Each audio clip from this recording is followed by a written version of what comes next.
Hello, I'm Michael Mann for Bike Social, and welcome to the south of France.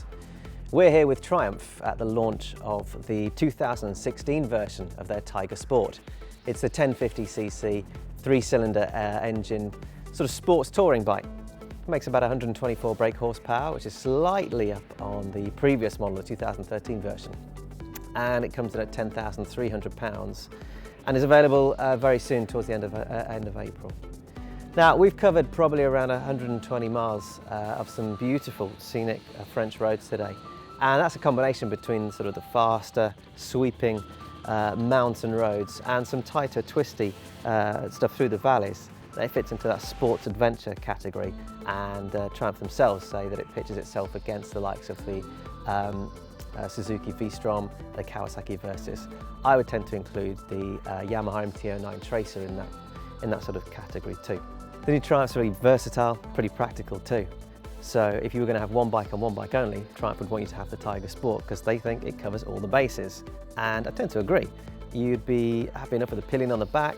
If you had some panniers and a top box, you could cover the ground with a bit of touring, no problem. But it's also sporty enough to go out for a Sunday blast, you know. We covered around about 120 miles of these beautiful French roads today, and the bike handled them all really, really well. Sort of mid-range torque around 6,000–7,000, where it kind of hits that maximum torque. And the character of the engine is very, very lively. So second, third gear, really what you need. That's all you need around those kind of bends. The gears are pretty long as well, so you know, you hit the limiter, that sort of 10,000 RPM limiter in second gear, and you'd be covering the ground at about 75 miles an hour.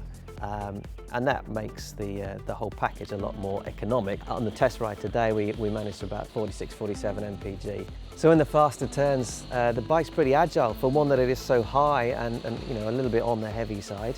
It handles itself really, really well. The riding position is quite sporty, certainly from the waist down. So while you're sitting quite upright on the bike and these raised bars, actually from the hip down, you're pretty, you know, condensed like a sports bike almost. There's plenty of ground clearance. You'll have to get it over quite far before you push the pegs on the ground.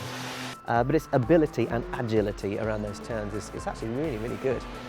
One of the new enhancements for this year is a tinted screen, which is adjustable while you're riding along. So you can just pick it up with one hand and adjust it through 5 different positions. Got a couple of little diffusers on the side to help with that airflow. There's 3 riding modes as well, which help. So rain mode cuts the power down to just below 100 brake horsepower, and it's got its own independent traction control setting. And then road and sport mode are very similar, but you can tell the difference between the responsiveness of the throttle, for example. Now, you can read the full review at bikesocial.co.uk.